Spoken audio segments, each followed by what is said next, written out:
Assalamu alaikum bandiraɓe fulbe jamwali e mon kala pullo ɗo woni so pullo yima jamwali e ma bueno dia sattoɗo mi seguidore mangi ziarni wala bandiraɓe on jeeyi ko woni mantin candidature monsieur Amadou Ba on jiso on jahiro mesa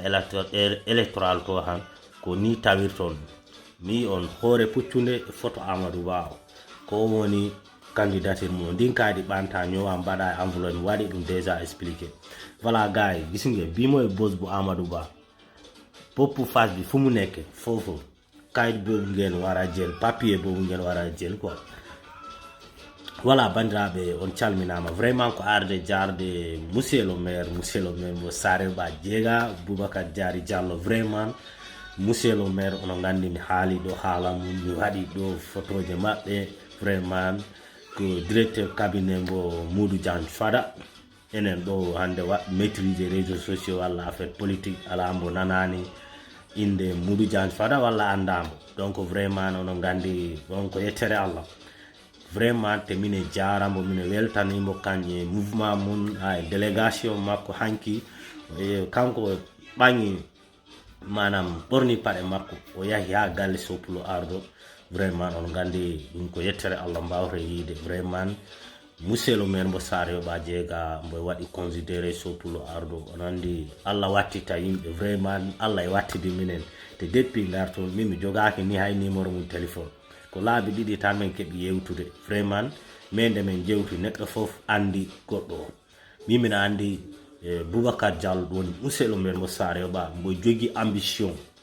donc fi mbawen ɗum yiide ko ma nanganen ɗum abonné ji am ɗi onon keewi Saare Ba teb bandiraɓe nangane monsieur le maire mo Saare Ba o jinde ñande mi yiɗo vidéo hay ministre Moussa Balde o haali ɗum o yi monsieur le maire mo Saare Ba ko on poɗɗum towde to dow on paami donc vraiment mi yi on minen jaha minen ngara mimi joɗaki Sénégal mais hitande fof mboɗo ara bandiraɓe arjuyen maire san woɓɓe ɓe na poti mawninkinade ni donc vraiment oɗo maire mo Saare Ba Boubacar Diary Diallo vraiment namo waɗane jappale mbo yi on ko Amadou Ba bandiraɓe onon fof jahe gotano monsieur Amadou Ba vraiment mi yejitta ɗo kala délégation mum mo arduno galle am ɗo ɗum woni Aissatou Binani toon to Saare Walom on kadi ko debbo daraniɗo monsieur le maire mo Saare Ba vraiment Aissatou ko mbarodi debbo donc vraiment ɗo nanguɗa ɗo ko ɗon tan yimɓe Saare Walom naɓe vraiment gotane Amadou Ba ɓay onon jeeyi on keeɓi courant jo ko heddirambo jippine donc vraiment on mbawra yiide Macky Sall liggaki donc vraiment gotane monsieur Amadou Ba ɗum woni jaɓɓangal continuité o ko monsieur Amadou Ba enen fof jiyen ko e men ko ɓeɗo bilan maɓɓe o woni ko jokketen kala sénégalais ma yi hoore mum donc vraiment mi salmini kala ndeyja kadi arno ɗon vraiment a salminama ndeyja kadi ko neɗɗo ko jiɗo soppulo arno vraiment kan kadi ɓe mbaɗa golle vraiment so wano maɓɓe ni so heewi e takkuma tan ganda maire mo Saare Ba ano daña doole ɓay min toujours mine yaha ɗo réunion ji e tubaɓe ay toujours ɓe jogi komɗi tari ɗiɓe kalta ɓe mbiyo volontat compromiso dialogue ɗum woni manam ko monsieur le maire ko waɗi ko o ɓorno paɗe makko yaha galle soppulo ardo o yewtida e yimɓe ɓe ana andi déjà so tawi woni a jogaki compromiso an a yitta ni yaltu galle ma walla ata ane yawi yimɓe ɓe a amtara ni mbawte ni a yara hay nokku duɗa fof mbi'a nela an a yata donc andi ɗon compromiso ala ɗon volonté o ala ɗon jaha jewtida yimɓe ɗum woni dialogue ɗum e waɗi important e côté ɗumanten politique ko ma mbadda yimɓe ɓe dialogue ko mano kadi joom o yalta donc vraiment jaɓɓal ma ngal mi soppulo mine wondi e ma donc vraiment mine ñaagui on onon fof jahen gotane monsieur Amadou Ba bandiraɓe continue golle ɗe bandiraɓe ko yettere Allah en keeɓi pétrole et gaz neɗɗo cuɓaɗo o gandal ino jogui te mbo e wawi golle ɗe o projet ɓe jiireɗo plan sénégal émergent ko kanko gérno affaire financier o donc vraiment on ɗo neɗɗo e jogui gandal e andi honi leydi fota laamorede ɓeeɗa ɓe ɗen projet ji maɓɓe ko ƴattoje ɓay heccanki rek min mbaɗi ɗo direct